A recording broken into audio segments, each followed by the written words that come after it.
Hello, my friends. How are you today? Um, our next chapter in Farmer Boy is the little bobsled, which is fun to think about on these hot days of summer, isn't it? Snow was falling next morning when Almanzo rode with father to the timber lot. Large feathery flakes made a veil over everything, and if you were alone and held your breath and listened, you could hear the soft, tiny sound of their falling.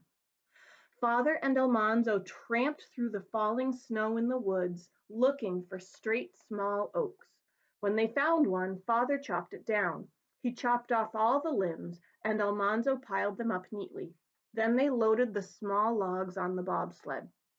After that, they looked for two small, crooked trees to make curved runners. They must be 5 inches, though, and 6 feet tall before they begin to curve. It was hard to find them. In the whole timber lot, there were no two trees alike. "You wouldn't find two alike in the whole world, son," Father said. "Not even two blades of grass are the same. Everything is different from everything else if you look at it." They had to take two trees that were a little alike. A little alike. Father chopped them down, and Almanzo helped load them on the bobsled.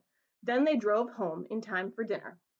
That afternoon, Father and Almanzo made a little bobsled on the big barn floor.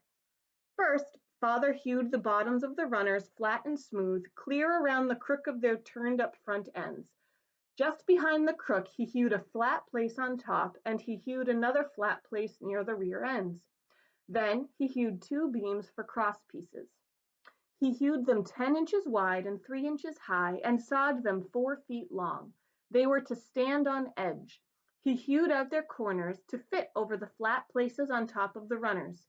Then he hewed out a curve in their underneath edges to let them slip over the high snow in the middle of the road. He laid the runners side by side, 3.5 feet apart, and he fitted the cross beams on them, but he did not fasten them together yet. He hewed out two slabs, 6 feet long and flat on both sides. He laid them on the cross beams over the runners. Then, with an auger, he bored a hole through a slab, down past the cross beam, into the runner.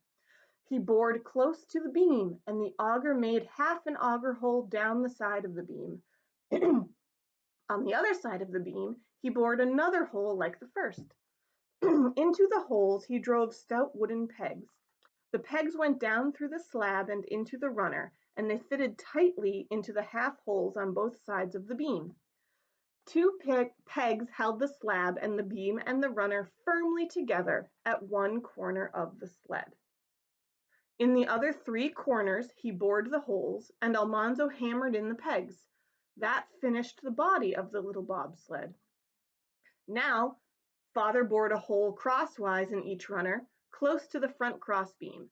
He hewed the bark from a slender pole and sharpened its ends so that they would go into the holes. Almanzo and Father pulled the curved ends of the runners as far apart as they could, and Father slipped the ends of the pole into the holes. When Almanzo and Father let go, the runners held the pole firmly between them. You have to do a lot of picturing in your mind of what's happening, don't you? Then Father bored two holes into the pole close to the runners. They were to hold the sled's tongue. For the tongue, he used an elm sapling because elm is tougher and more pliable than oak. Pliable means easy to bend and move. The sapling was 10 feet long from butt to tip.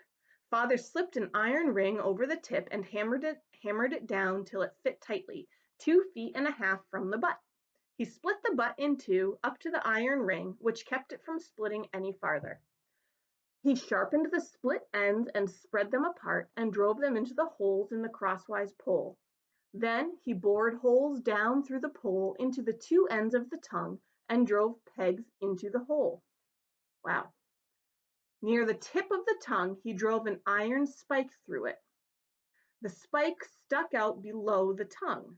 The tip of the tongue would go into the iron ring in the bottom of the calf's yoke, and when they backed, the ring would push against the spike and the stiff tongue would push the sled backward. Wow, it's a lot of explaining. of how they made that bobsled. It takes a lot of work. They didn't just go to the store and buy it. They had to make it, and they had to make it right. They wanted it to work well and be of good quality. Very cool.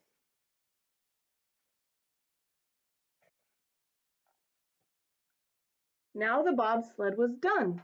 It was almost chore time, but Almanzo did not want to leave his little bobsled until it had a wood rack. So father quickly bored holes down through the ends of the slabs into the crossbeams, and into each hole Almanzo drove a stake 4 feet long. The tall stakes stood up at the corners of the sled. They would hold the logs when he hauled wood from the timber. The storm was rising. The falling snow whirled, and the wind was crying with a lonely sound. Ooh, good describing words. When Almanzo and father carried the full milk pails to the house that night. Almanzo wanted deep snow so that he could begin hauling wood with the new sled, but father listened to the storm and said they could not work outdoors next day. They would have to stay under shelter, so they might as well begin threshing wheat. And that's the end of that chapter. That was a short chapter. And the next chapter is called Threshing.